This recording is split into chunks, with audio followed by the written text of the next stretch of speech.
Welcome back to another episode of Buying Sandlot. Today, we are talking with the VP of MØDE Sports, Scott Reed. Scott talks about a first-of-its-kind facility in the Pacific Northwest, just outside of Spokane, a.k.a. Hooptown, USA. MØDE has already established itself as a cornerstone of the community with its existing community center serving athletes, families, and local programs. Their Liberty Launch Academy, a K-12 school, is designed not just for training, but for development, education, and long-term athlete pathways. But now they're taking it a step further. A 280,000 square foot destination for athletics, from prep teams to community leagues, tournaments to open plays. This space is designed to elevate sports for everyone. We talk about the vision behind it and the academy launch being the first to market in the region. Tournament and event economics, the brand partner and sponsor strategy, and how they plan to maximize 500,000 square feet during dead periods. But before we get into the interview, tickets for the Buying Sandlot Summit in Philadelphia on April 14th and 15th are still available. You can join Scott and the founder of MØDE Sports, who will be there speaking, by going to buyingsandlot.com or using the link in this show's description. By the way, if you're still looking for a reason to go, stick around to the end of the interview, where Scott gives a testimony himself we could never replicate. Along with them, we'll have executives from Huddle, Game Changer, Perfect Game, Team Snap, all speaking, and panels around tech's heavy hitters, streaming, facilities, and consolidation. Not to mention networking, all in the state-of-the-art Switch House and Ballers. You won't want to miss this. Also, check out most of the agenda out now on buyingsandlot.com. Now, let's get into the interview with Scott. Scott Reed, VP at MØDE Sports. Welcome to Buying Sandlot. Oh, so glad to be here. You guys are doing such great things. I'm excited to chat. This is great. Thank you, man. Thank you. Tell us a little bit about MØDE and the facility you guys are building over there. Yeah, honored to be on here and share this unique concept that we're trying to build. Every parent who's listening to this knows the days of, after school, they separate the family to go take their kids every direction, wherever their sports, son's over here at basketball, daughter's at soccer, and mom and dad get back together at 9:00 at night, just in time to high five, go to bed, and do it all again the next day.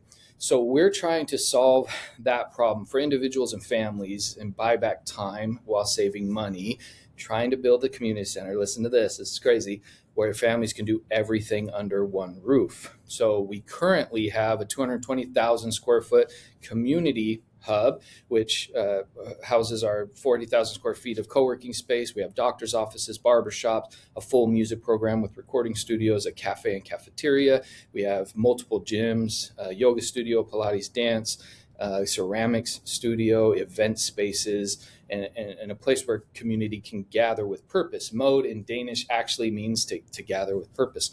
And so we believe we're revolutionizing the way community interacts, because they can all come to one place and do all their activities. To better and improve upon that, we are building a 280,000 square foot sports complex starting hopefully this month. We'll put shovels to dirt, that will house 6 basketball courts, 12 volleyball courts, 14 pickleball courts, a wrestling room, a 60-foot rock climbing wall, bouldering spaces, a big playground for kids, and kind of the most unique aspect will be a full indoor football field that can be used for soccer, lacrosse, rugby. And in the Pacific Northwest, where we're at, on the east side of Washington, we're right by Coeur d'Alene and Spokane, Idaho, Spokane, Washington. We're right between there. There's not an indoor football field that's not tied to a university or a pro team. So we're trying to solve that problem. We want your families to come, and while son or daughter in their sports or their music class, mom and dad have 10 options of things they can go do. We often forget about parents, right? We talk about, are the kids thriving in the way Americans do sports today? We don't ask the question enough, are parents thriving? Are they enjoying sitting on bleachers or in their car looking at their phone for 3 hours a night, right? Well, now, while son and daughter are in sports, mom and dad can go to the cafe and have a date. Dad could go get his hair cut. Mom could go get some work done in the co-working space, do a yoga class, sit in a sauna. All these options so that the family can do everything under one roof at the same time. Now they have more time to be as a family.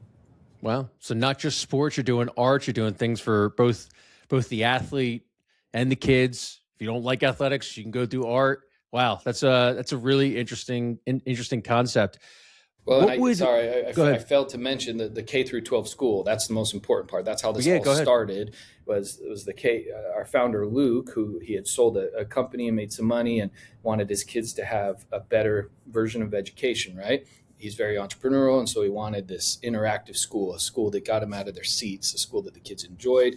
And so we built Liberty Launch Academy, and it's in its fourth year. We have 250 students, and it's going strong. It's amazing. And so the school was the first piece, and we built the community around the kids. So it's really exciting that way. So I do want to ask, is this more a facility? Is it an academy? Is it an elite sports club team? Where do you think the future of Mode kind of is? Yes, the answer is Yeah, yes. So yeah. again, it's one of a kind. I wish we weren't one of a kind. People are like, "Oh, that's so cool! You're pioneering something." It's not fun sometimes being the pioneer, as you guys maybe are feeling, because I can't call someone and say, "Hey, we're struggling with this. How did you solve this problem?"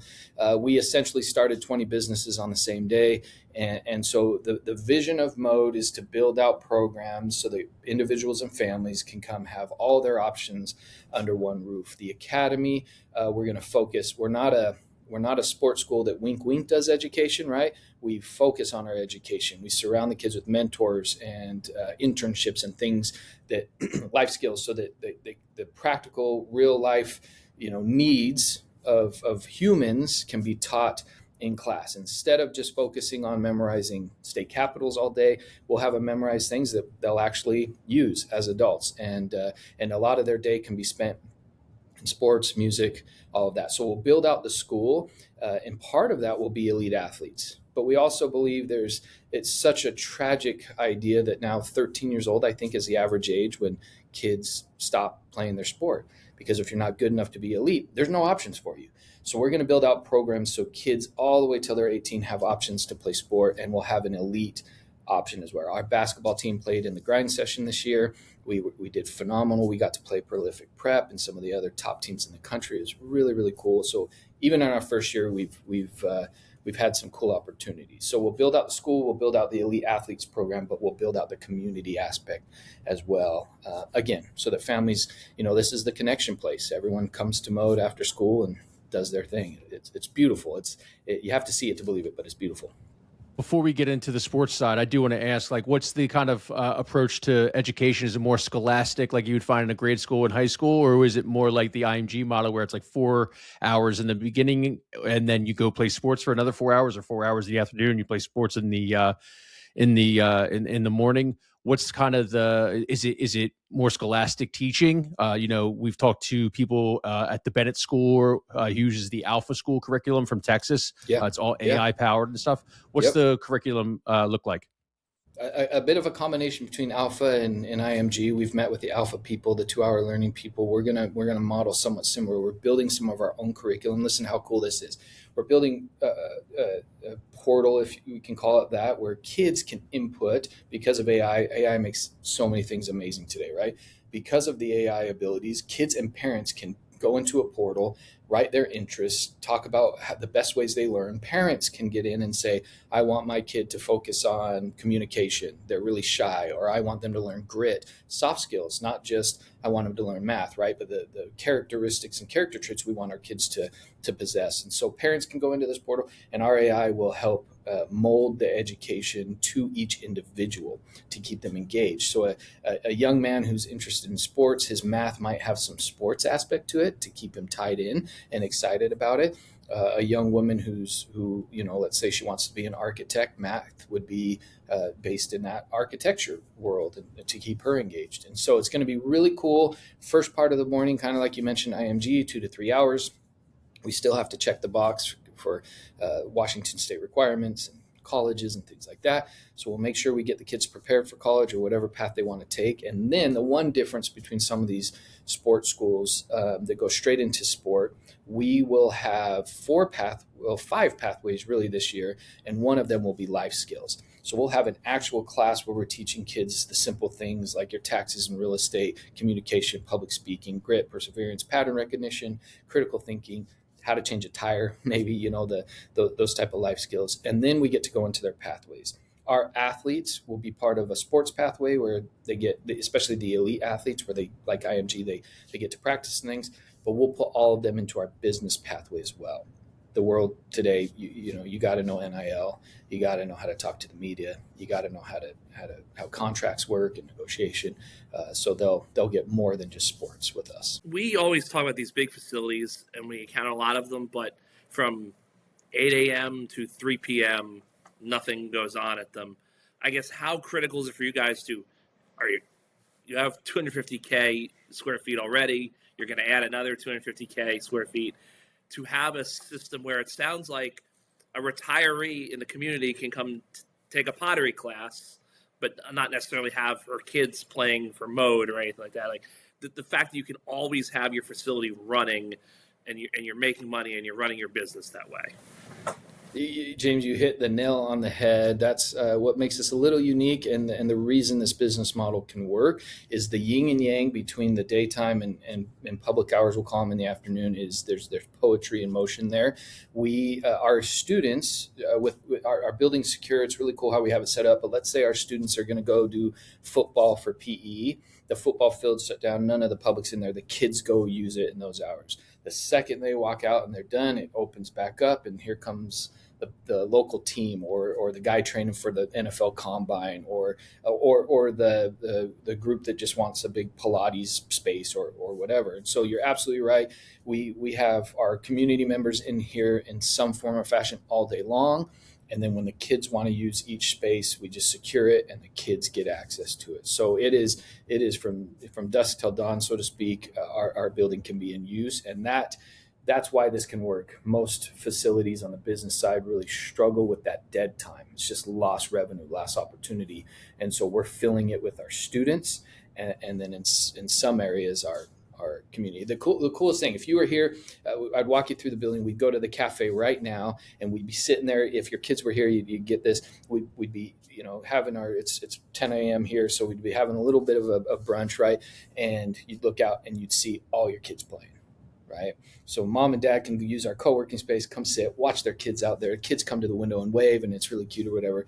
And then they flow back up into the school, and now the parents have access to that space if they want to go for a walk or move around outside or whatever. So the yin and yang here is beautiful. You mentioned this before we started. How unique is it for you guys you're not in the middle of nowhere. Spokane is a big city. The state of Idaho is growing, we rapidly. Yeah. It's March Madness. Everyone knows where you guys are because of Gonzaga and all that. Just maybe talk me through some of the pros and cons of having this ambitious project be in a part of the country that's not super populated as much as other ones. It's not a massive media market, kind of the advantages you've found. Yeah, let's go cons and pros. Cons is the awareness factor. People just don't think this way out here, and so they see it and they're kind of waiting for it to work before joining, or a little apprehensive, or what's this really about, or we've been called a cult a couple times up here. Apparently, if you gather people, it's you're be cautious of it being a cult. And we're trying to build a culture, right? We're trying to build something really cool out here, but it's just new. So that awareness, that idea. Before the podcast started, you and I were talking about just on the East Coast, a boarding school to send your kids to is much more common out here. Parents have never thought of that, right? Public school is kind of the standard here, and so to think outside of that box is new. We are between two amazing metros, the Spokane area, which is called Hooptown, USA. They're basketball crazy in Spokane, Gonzaga being the pinnacle of that. Everybody's diehard Gonzaga out here, and then Coeur d'Alene, which is one of the most beautiful places on earth. And we have all the celebrities out here. Just last summer, I got to see Mark Wahlberg and Justin Bieber and the Kardashians. And so it's growing in its awareness and people who are being attracted to the area. And we're smack dab in the middle. Sometimes being in the middle makes it tough, right? We're trying to be that kind of middle ground area where people can come from both sides of the border and kind of meet in the middle idea. And so there's some cons with that. People in big cities are used to driving 30, 40 minutes an hour to get to where they're going. In smaller communities, anything over 15, it's hard to get them to go to. So we're battling that. The pros are everybody is so appreciative. Everybody who knows about it and understands it is really excited and supportive. I don't know if we'll get into numbers here, but just as an example, building our building, this expansion project, we've had lighting companies, concrete guys, steel companies come to us and say, we will take less than we normally would because we want to give back to this community. And so it's a community project, and they are everyone's just pouring blood, sweat, and tears to make it happen. And so that's really cool. When the people who are in this space see the effort, they just get so appreciative and so excited. I was sitting in LA the other day, and I got to sit next to the USC coaching staff for their basketball team, and we were chatting, and I said, my name's Scott, I'm from MØDE. And they said, yeah, we know who you are. And I was like, what? Like, just blew my mind. Like, how do you know who we are? And they were like, yeah, we're well aware. The area needs it, right? And that's what people say. And so there's a buzz about it. There's excitement. So it's good. Going back to like the area needs it, is this going to be the elite athletes that you guys are bringing in? Are they going to be, do you think, localized to more the Pacific Northwest, Idaho area, or are they going to be, you think, all around the country and maybe even internationally? Yeah, so I'll just give you our team makeup now. We've got 2 local kids. We've got a couple Vegas kids, a New Jersey kid, 2 Africans, and a Serbian, and then a Utah kid. I might be leaving got the United Nations over there. We got the United Nations, and we love we love the international kids. They're amazing. It's such a cool experience for parents to say, my son gets to live with someone from Mali who speaks French. Like, that cultural experience that most of us don't get in high school is really valuable. They've showed us their food. We talk about, we pull up on Google Maps and we look at where they live, and especially for some of these Americans to see where some of these kids come from and how grateful they are. Our boys. This isn't bragging, it just is what it is, but our basketball team lives in a 35,000 square foot mansion, an old oil tycoon residence that was originally going to be our school.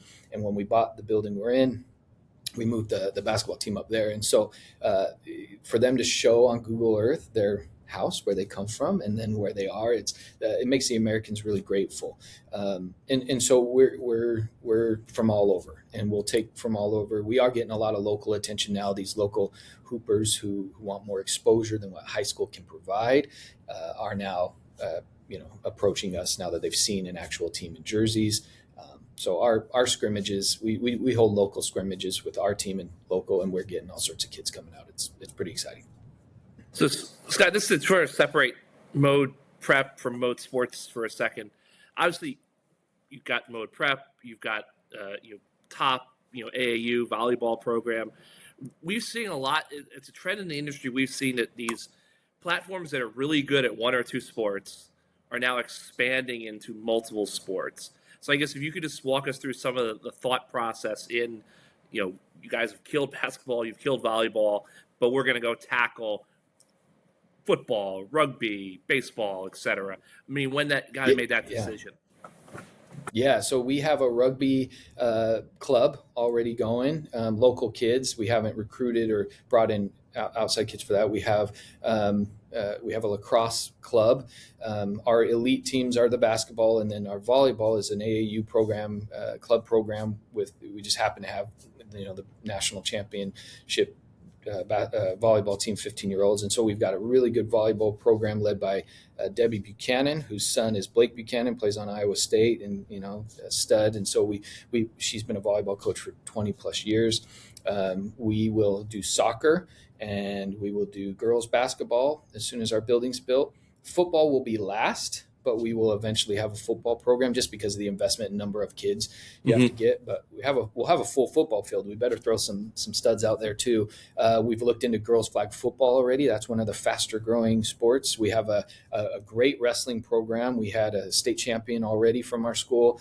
One of our kids is ranked in the top 5 going into next year as a sophomore. And we have a girls wrestling program already that we're building out. We will do elite stuff. We will recruit elite athletes to come and really pour in. But as with education, we all know this happens with education. If you're really, really smart and you're thriving and you're at the top tier, you get a lot of attention, right? Because there's a lot of potential there. If you're really, really struggling, you get a lot of attention because you're really struggling.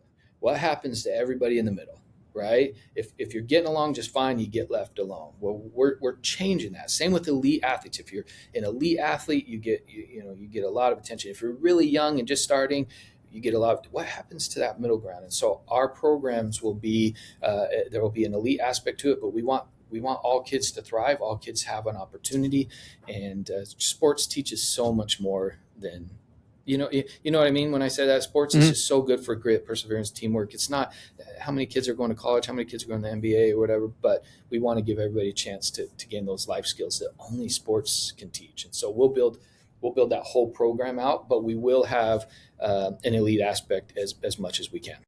So I'm not 100% familiar at all with I know every interscholastic governing body in Washington, their rules, but do you envision this being a situation where Liberty Launch, I know you guys are, K through 12, you will have quote unquote traditional high school teams that compete in the Washington state tournaments and everything, and then you'll have MØDE Prep, which obviously will be more of an elite circuit national level competition? Yeah, exactly. And the WIAA has been awesome to work with. This is first time, so they've been very patient with us. We've had to work out, hey, if we have this prep basketball team, because in Washington, if you have a prep team, everybody has to be prep. Yeah. And so our prep is separate from the school. They will not play school sports. They will not practice with. It's like having an AAU team that just goes to the school. So they're completely separate, completely different. And WIAA said, okay, that's fine. We get it. We have a pro hockey team up here, and at one of our high schools, all half the 16-year-olds are on the pro hockey team, right? So there's a separation there. But yes, we will have local high school teams that play and compete. Like I said, we had a wrestler win the state championship. We've got a little track team. We've got a golf team that's been practicing every day in the simulators, and we will have we'll have a varsity basketball team next year and a varsity volleyball team, and then we'll just keep building. Your economics are such a one of one. It's such an interesting infrastructure base you got up there. You got the community center you draw money from. You got the school you draw money from. You're going to have the facility that you're going to draw money from, and everything. And I don't want to put words in your mouth, but I'm sure you're building that facility to draw people from places a lot further outside of Spokane to come for tournaments, to come for in all different sports and everything. What was kind of how important are tournaments and events to the economics of MØDE compared to like the school and the community center, do you think, once this goes up and running in 2027? Yeah, great question. Huge. It'll be very important. Our community center itself will be self-sustaining with our memberships. I mean, we have the gyms and the sauna and the co-working. And so we have, we're in our second year. We have over 400 members already taking advantage of the space. That's just in our music program has, I think, 310 members now. So we're affecting close to 1,000 families already and growing and building. You guys know what the number one revenue driver of a sports complex is? Do you guys know the answer to that? I was shocked when I found this concessions? out. Concessions. Yeah, concessions. It's huge. And so we have, I don't know why I quizzed you. You guys know all the business. That was honestly a guess.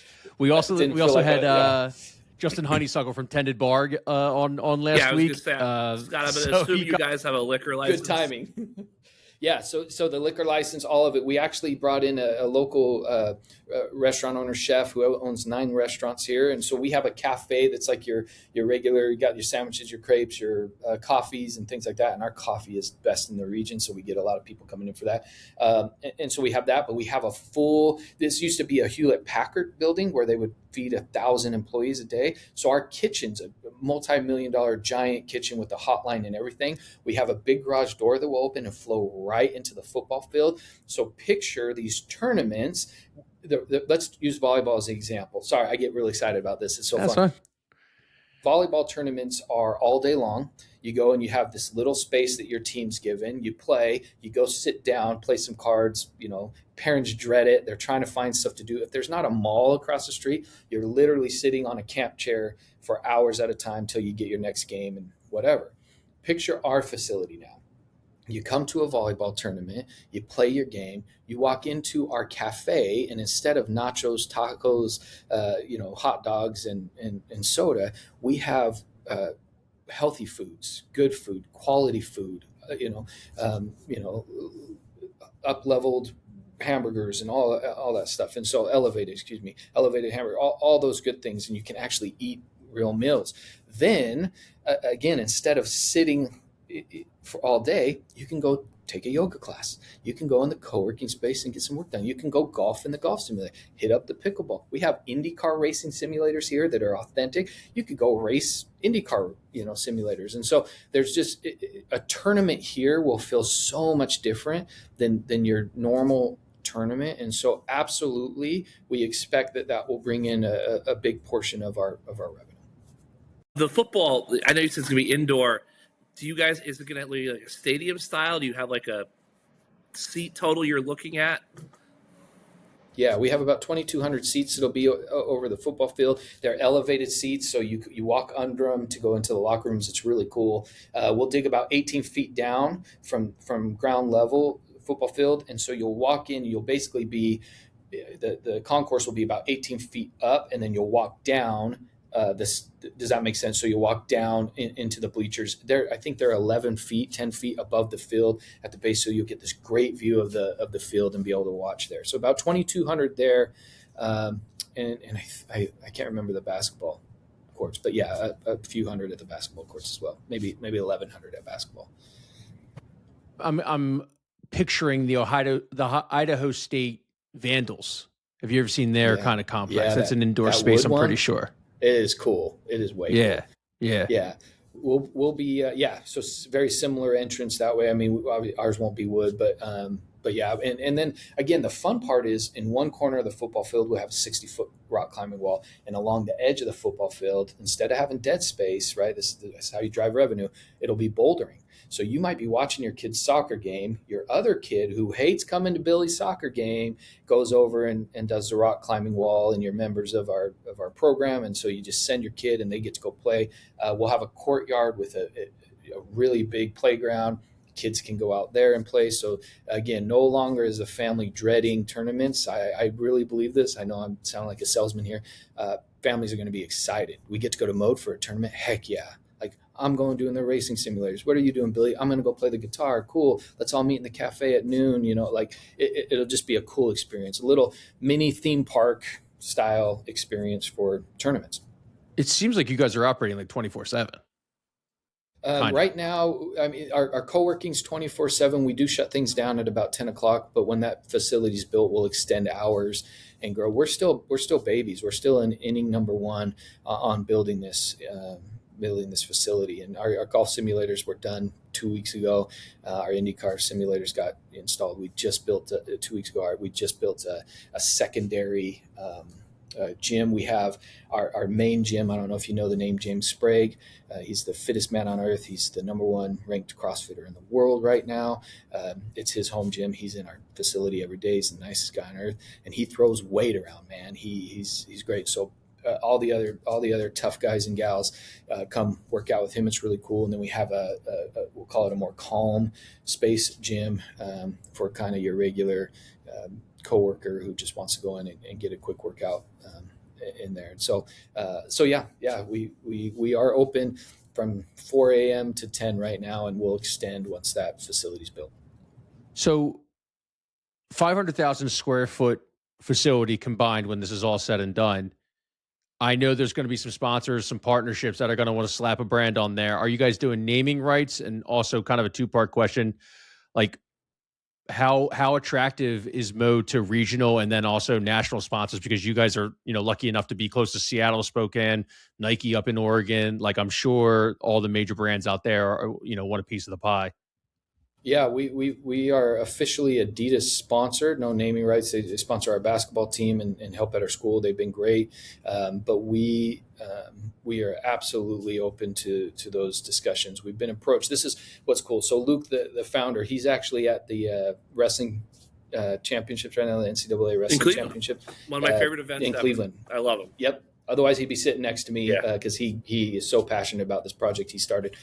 He was a college wrestler, so he cares deeply about sports. But he's very methodical on how we do things, and so we're hoping for strategic partners. We've been approached by a number of companies that don't align exactly, and so we're being a little picky with this. We want this to be great for the kids at the school and also a community thing. But if you saw Spire's deal with their $6 million, 5 years, without naming rights of buildings, and so we are hoping to do some, make a splash there.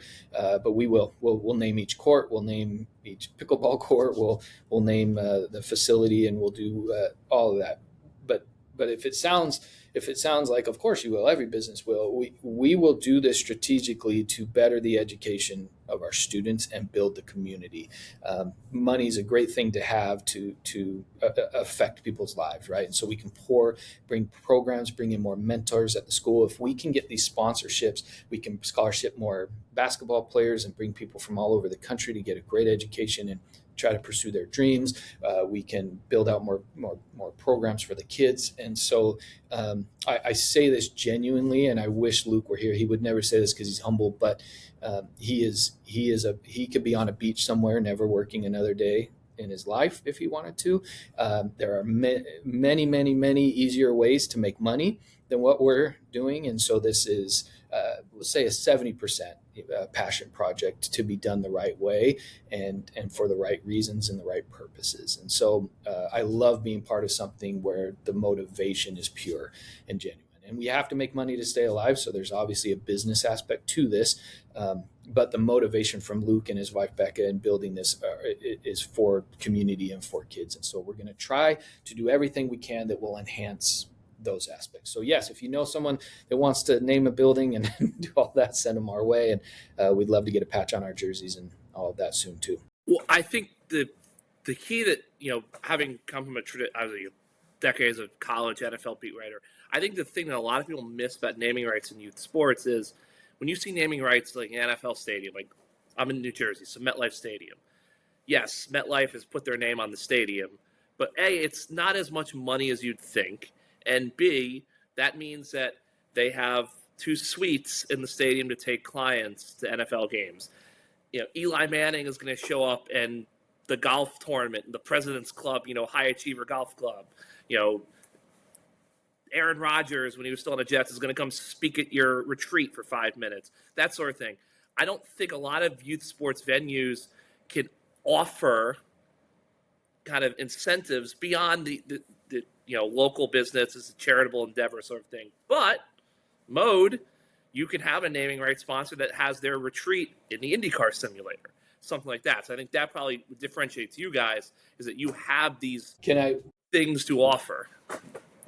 Yeah, can I one up you on that, James? Yes.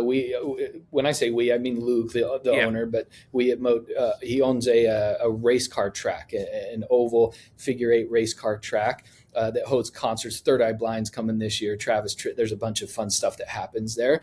Adidas, prior to our agreement with them, Adidas sent their team out.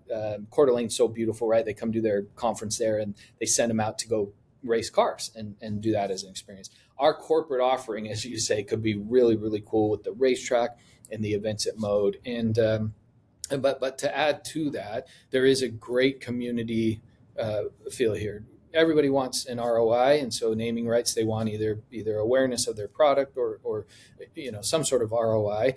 But there is a great opportunity here to have a ton of visibility. Hundreds of thousands of people will come through these halls, but also, our event spaces and all that we can offer. We could provide a really cool, conference. I want to talk to you about your content strategy, because I always think it's really impressive. Like IMG, I'm only referencing IMG because I was down there a month ago, so like it's fresh in my mind and stuff. But their content is obviously, their brand is IMG that everyone wants to be a part of, but they also have 5-star, 4-star football, basketball players that they can also use for their content strategy. I'm just curious what you think your guys' content strategy is with Elite Youth Sports. Do you have any current media partners that you could talk about? You have any hardware partners that maybe you could talk about there in the youth sports space that we can get kind of an impression, because you're in the Pacific Northwest. You're the only one doing what you're doing out there. So I again goes back to kind of the sponsors things where it's like I don't understand why people wouldn't kind of be knocking down your guy's door to get on a jersey or be able to film your games. Anything you Yeah, can offer. yeah. Let me give you just a quick overview. Our owner is a wrestler, college wrestler. Wrestlers and basketballs aren't always in love with each other. You know what I mean? There's a humility in wrestling and an arrogance in basketball that sometimes clashes. And so when Luke and I started working together, he brought me on to help out. I'm a hooper. I love basketball, and I said, hey, let me build a basketball team.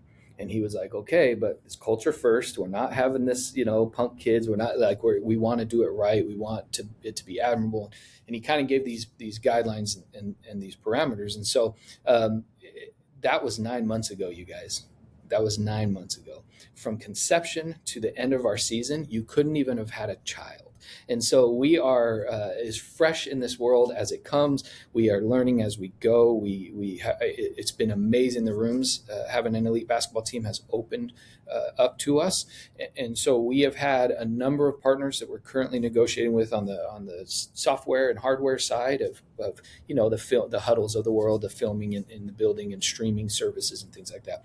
We made a really smart choice. We've brought on a guy named Jesse Pierpoint who helps us with branding. He's worked for Nike and Dallas Cowboys as a contractor and stuff. So we have a good team on branding and that media awareness and things.